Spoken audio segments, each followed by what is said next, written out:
नमस्कार, मैं हूं आपके साथ गौरव राजेंद्र। बुलेटिन की शुरुआत करते हैं राजस्थान के राज्यपाल हरिबाऊ बागड़े से। सिक्किम के राज्यपाल ओम प्रकाश माथुर ने राजभवन जयपुर में मुलाकात की है और इस मौके पर दोनों नेताओं के बीच में कई विषयों पर चर्चा हुई और मुलाकात के दौरान दोनों राज्यों में विकास, शिक्षा और प्रशासनिक अनुभवों को साझा किया गया। यह भेंट आपसी सहयोग और सौहार्द का प्रतीक रही। राज्यपाल बागड़े ने माथुर का स्वागत करते हुए उनके उज्ज्वल कार्यालय का कार्यकाल का भी शुभकामनाएं दी हैं। ओम प्रकाश माथुर ने भी स्वागत के लिए आभार व्यक्त किया।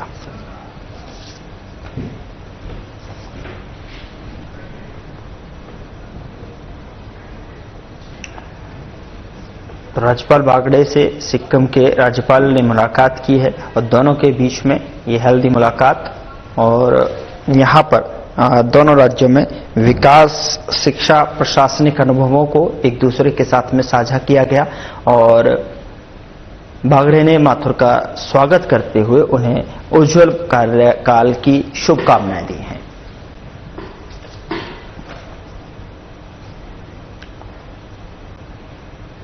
मध्य प्रदेश के मुख्यमंत्री डॉक्टर मोहन यादव और केंद्रीय कृषि मंत्री शिवराज सिंह चौहान ने बीजेपी नेता डॉक्टर सतीश पुनिया के जयपुर स्थित आवास पर पहुंचकर उनके पुत्र महीप और पुत्रवधू सिप्पी को आशीर्वाद दिया है। दोनों वरिष्ठ नेताओं ने नवविवाहिता दंपत्ति के सुखमय और मंगलमय जीवन की कामना की है।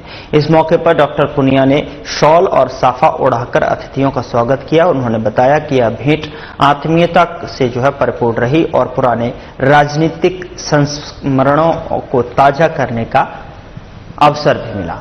पुनिया ने दोनों नेताओं के आगमन पर आभार जताया।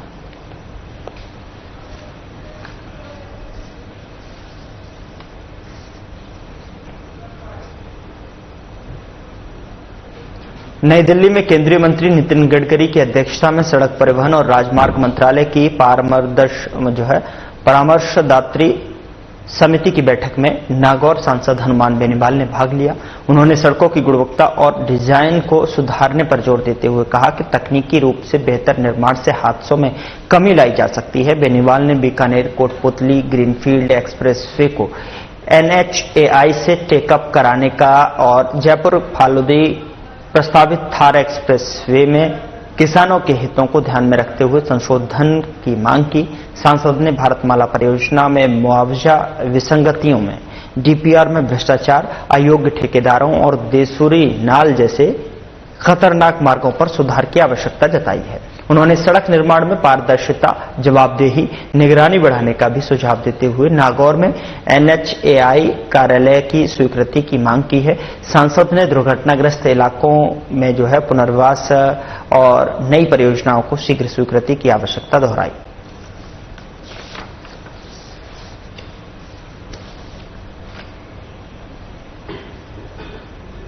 राजस्थान में जलवायु विकास और नेतृत्व पर सोमवार को शासन सचिवालय में कृषि और उद्यानिकी मंत्री डॉक्टर किरोड़ी लाल मीणा की अध्यक्षता में बैठक आयोजित हुई।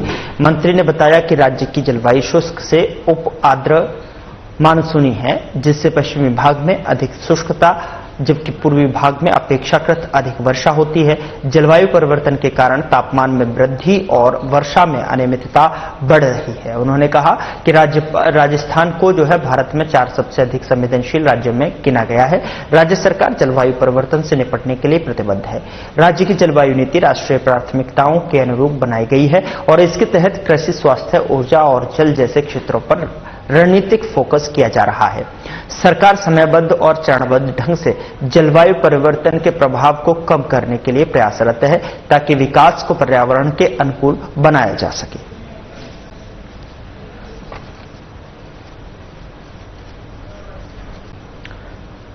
बगरू विधायक डॉक्टर कैलाश वर्मा ने बुधवार को जयपुर के निर्माण नगर ई स्थित सार्वजनिक पार्क में बाबा रामदेव बलाई समाज विकास समिति द्वारा आयोजित नवन सामूहिक विवाह सम्मेलन में मुख्य अतिथि के रूप में शिरकत की।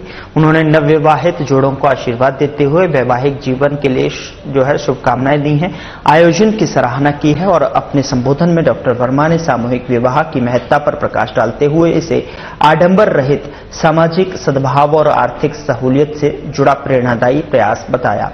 उन्होंने समिति के सामाजिक कार्यों की प्रशंसा करते हुए भामाशाहों से सहयोग की अपील की है।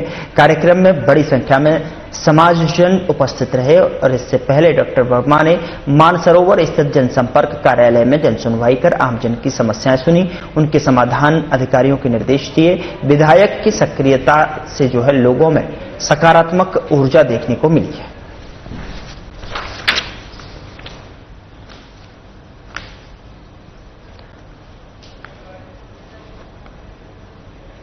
मध्य प्रदेश के गांधी सागर बांध से रावत भाटा स्थित राणा प्रताप सागर बांध में लगभग 892 मिलियन घन मीटर जल प्रवाहित किया जाएगा।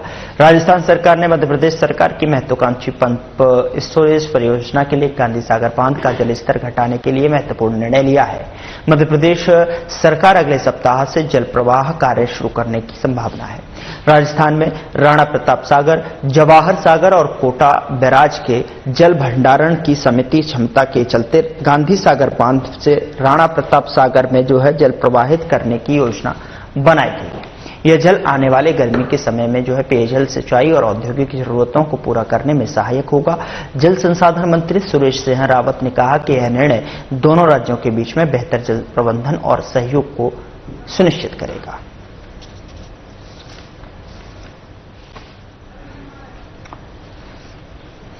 तो मध्य प्रदेश से राजस्थान को जल मिलेगा और जल मिलने की संभावना जताई जा रही है। पंप स्टोरेज परियोजना के लिए जल प्रवाह शुरू करने की योजना पर कार्य किया जाएगा।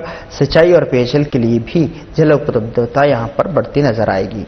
गांधी सागर बांध से अगले सप्ताह में ये जल प्रवाह सुनिश्चित होगा और ऐसे में जो है जल संसाधन मंत्री सुरेश सिंह रावत ने यह भी कहा कि निर्णय दोनों राज्यों के बीच में बेहतर जल प्रबंधन और सहयोग को सुनिश्चित करेगा।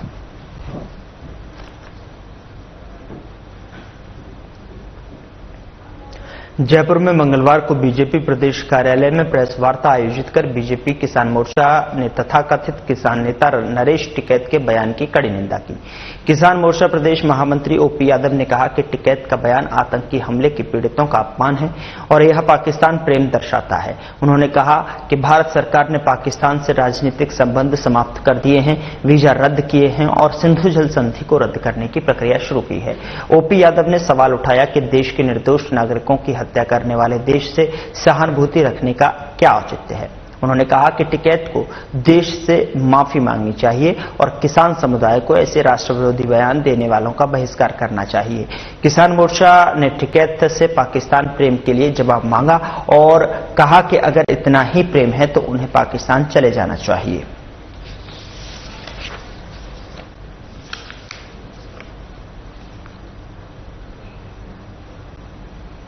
भगवान परशुराम जयंती टोंक में धूमधाम से मनाई गई। देर शाम शहर के घंटाघर चौराहे पर भगवान परशुराम की महाआरती भी की गई। इस दौरान बीजेपी जिला अध्यक्ष चंद्रवीर सिंह चौहान, पूर्व सभापति लक्ष्मी जैन, पूर्व विधायक अजीत सिंह मेहता और महेंद्र सिंह चौधरी और बड़ी संख्या में लोग मौजूद रहे। महाआरती के बाद पहलगाम में पर्यटकों पर पाकिस्तानी आतंकियों द्वारा किए गए कायराना हमले में शहीद हुए लोगों को श्रद्धांजलि भी दी गई। इस दौरान पुलिस और प्रशासन के भी व्यापक इंतजाम नजर आए।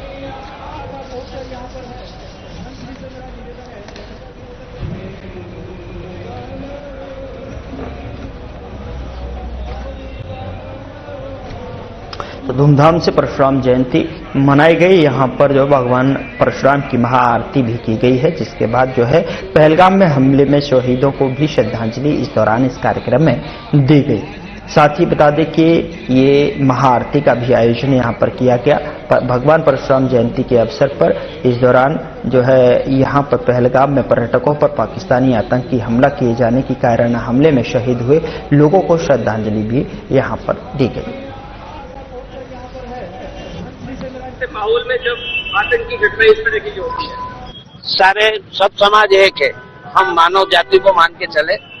ऐसा नहीं कि हम फलानी जात के, हम फलानी जात, तो कर्म है, ये तो जाति तो कर्मों से बनती है। इसलिए जो है हम प्राणी मात्र सब एक हैं, हमें सब में एक ही लोग रहता है और सबकी एक ही धारणा है सनातन धर्म की और हमारे राष्ट्र धर्म की रक्षा करना, ये हमारा प्राणी मात्र का कर्तव्य है।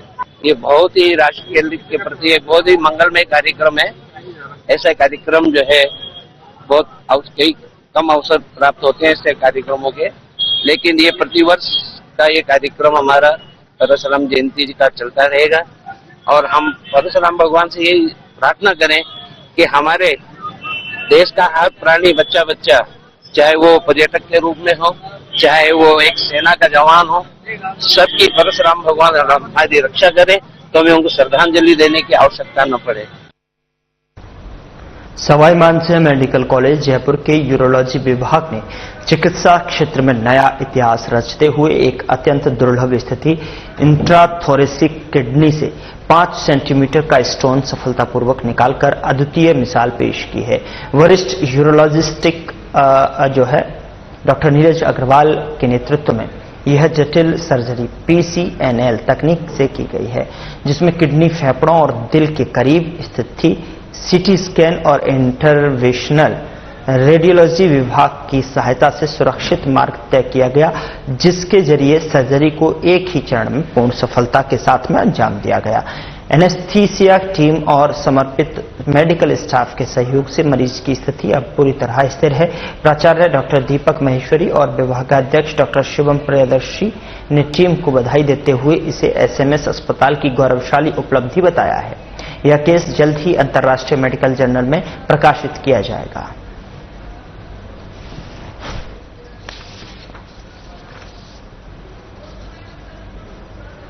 टोंक जिले की निवाई विधानसभा के मुंडिया गांव के प्रिंस बारवाल मीणा ने UPSC परीक्षा में सफलता हासिल कर क्षेत्र का नाम रोशन किया है।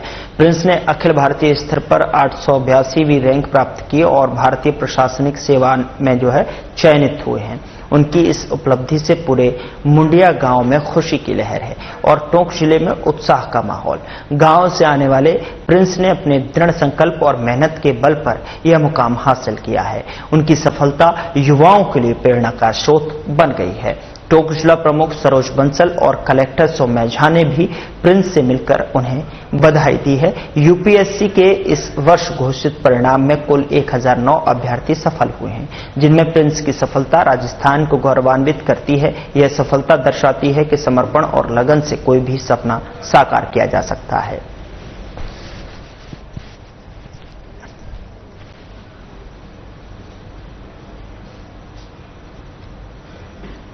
मेरा नाम प्रिंस बारवाल है। मैंने UPSC सिविल सेवा परीक्षा 2024 में 882 रैंक प्राप्त की है। यह मेरा इंटरव्यू में तीसरा प्रयास था। इससे पहले भी मैंने इंटरव्यू दिए पर मैं सिलेक्ट नहीं हो पाया। 1 मार्क्स से रहा पिछली बार मैं इंटरव्यू में। इस बार भगवान की कृपा से फाइनल सिलेक्शन हो गया।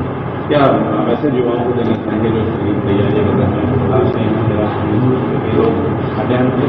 जी, युवाओं को मैं यही संदेश देना चाहूँगा कि निरंतर प्रयास करते रहिए।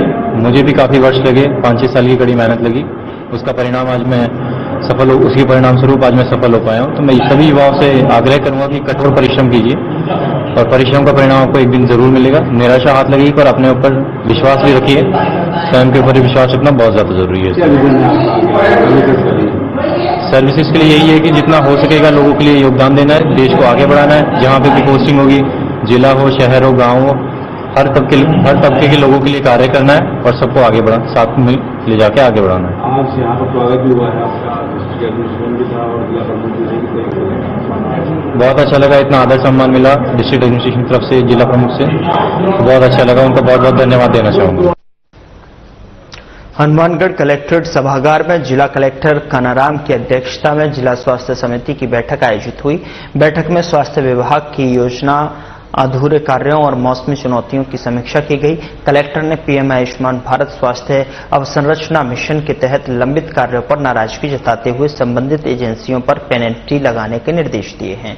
लाड़ू प्रोत्साहन योजना में लंबित किस्तों के शीघ्र भुगतान, कम वजन नवजातों के लिए विशेष अभियान और 10,000 पौधों के रोपण के लिए चिकित्सा विभाग को दिशा निर्देश दिए गए। हीट वेव से बचाव के लिए CHC में AC, कूलर, पंखे और दवाओं की व्यवस्था सुनिश्चित करने को कहा गया है। ये आरोग्य पोर्टल के माध्यम से मानस नशा मुक्ति अभियान की मॉनिटरिंग पर भी प्रशिक्षण हुआ है। पोर्टल पर मरीजों की भर्ती और दवा रिकॉर्ड की जानकारी उपलब्ध रहेगी। ऐसे में BCMO को निरीक्षण के दौरान पोर्टल डेटा जांचने के निर्देश मिले।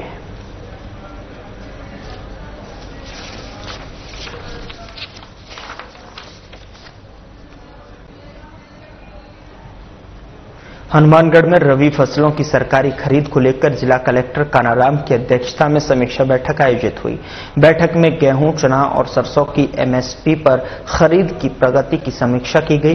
कलेक्टर ने बताया कि इस साल अब तक 3.33 लाख मीट्रिक टन गेहूं की रिकॉर्ड तोड़ खरीद हुई है, जो पिछले साल की तुलना में दोगुनी है। इस साल गेहूं का एमएसपी 2425 प्रति क्विंटल निर्धारित है, जिसमें 150 का राज्य सरकार द्वारा घोषित बोनस जोड़कर कुल 2575 प्रति क्विंटल मिल रहे हैं। जिले में 58 केंद्रों पर गेहूं, 19 केंद्रों पर चना, सरसों की खरीद की जा रही है। अब तक किसानों को 700 करोड़ रुपए से अधिक का भुगतान डीबीटी के माध्यम से किया गया है।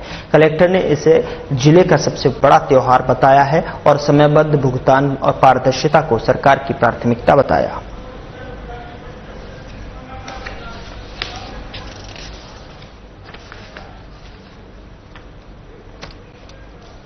धौलपुर जिले के बाड़ी कस्बे में सर्राफा व्यापारी पर हुए हमले और लूट की वारदात के विरोध में व्यापारियों ने मंगलवार को बाजार दोपहर 12 बजे तक बंद रखकर प्रदर्शन किया है। सर्राफा स्वर्णकार संघ और अग्रवाल समाज ने प्रशासन को ज्ञापन सौंपते हुए 2 दिन में आरोपियों की गिरफ्तारी की मांग की। चेतावनी दी गई है कि यदि कार्रवाई नहीं हुई तो बाजार अनिश्चितकालीन बंद किया जाएगा। अग्रवाल समाज के महामंत्री हरिशंकर सर्राफ ने बताया कि पिछले 1.5 साल में क्षेत्र में लगातार आपराधिक घटनाएं हो रही हैं और पुलिस किसी का खुलासा नहीं कर पाई है, जिससे व्यापारी डरे हुए हैं। बीजेपी नेता विष्णु सिंघल ने भी प्रशासन पर कठोर कार्रवाई की चेतावनी दी है। और साथ ही आपको बता दें कि व्यापारियों के प्रतिनिधिमंडल ने additional SP Kamal Kumar Zakir, CO Mahendra Kumar और एसडीएम भगत शरण त्यागी से मिलकर आरोपियों की जल्द गिरफ्तारी की मांग की।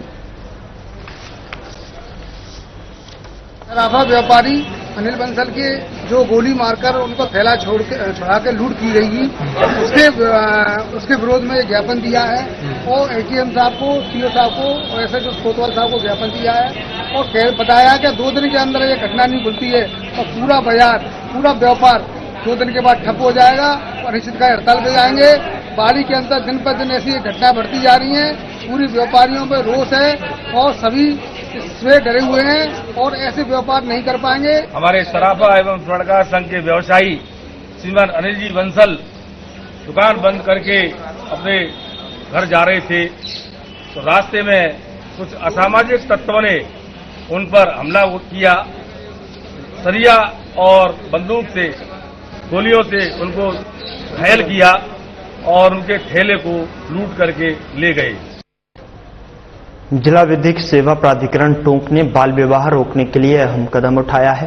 प्राधिकरण को सूचना मिली थी कि नौंदपुरा थाना मेहंदवास निवासी एक व्यक्ति अपनी नाबालिग बेटी का बाल विवाह अक्षय तृतीया के दिन करने जा रहा है। सूचना मिलते ही जिला विधिक सेवा प्राधिकरण के सचिव और अपर जिला और सेशन न्यायाधीश दिनेश कुमार जेलुधरिया के निर्देशन में त्वरित कार्रवाई की गई है। जिला कलेक्टर और पुलिस अधीक्षक को सूचित किया गया है और नाबालिग के परिवार को भी समझाने के लिए विधिक जागरूकता दल का गठित किया गया है। दल के सदस्य असिस्टेंट LADC निपुण चौहान और अधिकार मित्र चंद्रकला शर्मा ने परिवार से संपर्क कर उन्हें बाल विवाह के गंभीर परिणामों के बारे में समझाया। काउंसलिंग के बाद परिवार ने बाल विवाह नहीं करने का फैसला लिया। इस पहल से बाल विवाह के खिलाफ मजबूत संदेश दिया गया।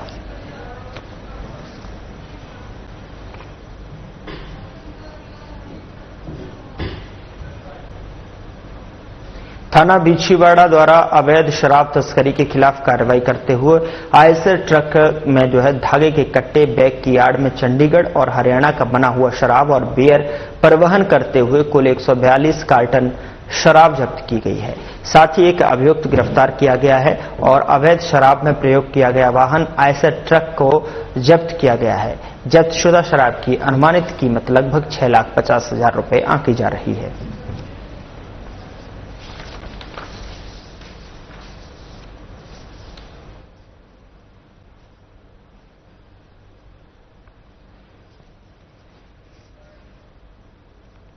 अवैध शराब परिवहन कर ये कार्रवाई की गई है, जिससे कि 140 अवैध कार्टन शराब यहां से बरामद की गई है। अवैध शराब परिवहन पर ये कार्रवाई की गई है, जिसमें आप देख सकते हैं कि किस तरीके से इस कैंटर को जब्त किया गया है और साथ ही इसमें जो मौजूद कार्टन्स 140 की संख्या में वो भी यहां पर जब्त किए गए हैं।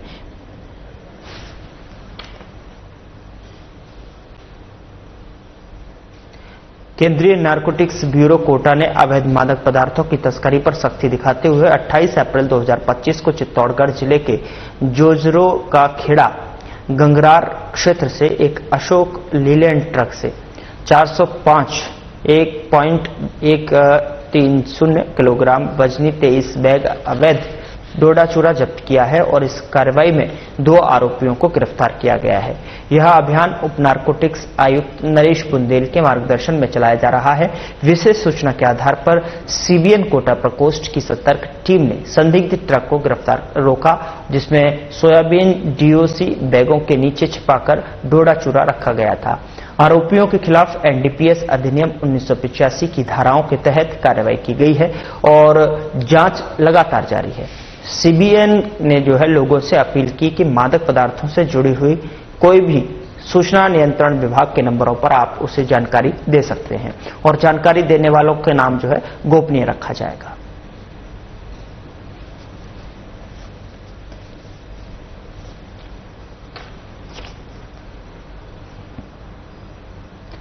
चित्तौड़गढ़ जिले की पारसोली थाना पुलिस ने मंगलवार को 2 अलग अलग कार्रवाई में अवैध हथियारों के साथ 3 आरोपियों को गिरफ्तार किया है।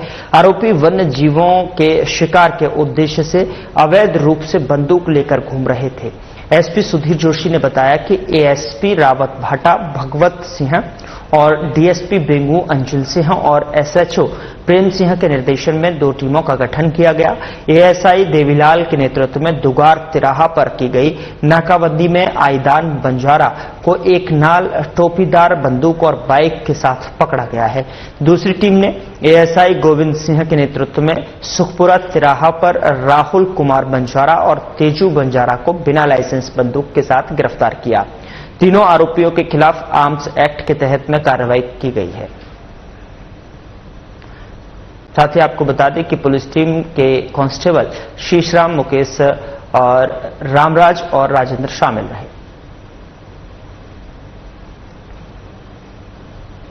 खबर हनुमानगढ़ से है, जहां पर पल्लू थाना क्षेत्र में एक दिव्यांग नाबालिग के साथ में रेप का मामला सामने आया है।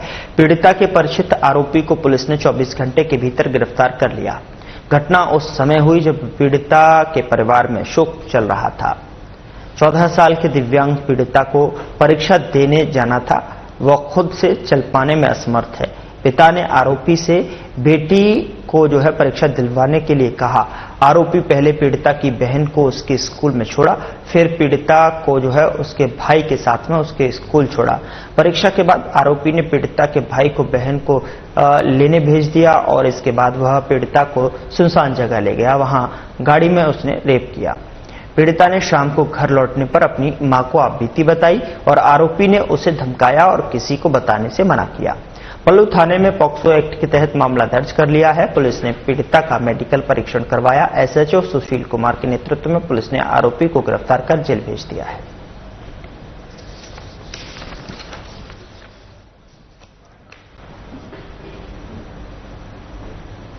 फिलहाल बुलेटिन में इतना ही। नमस्कार।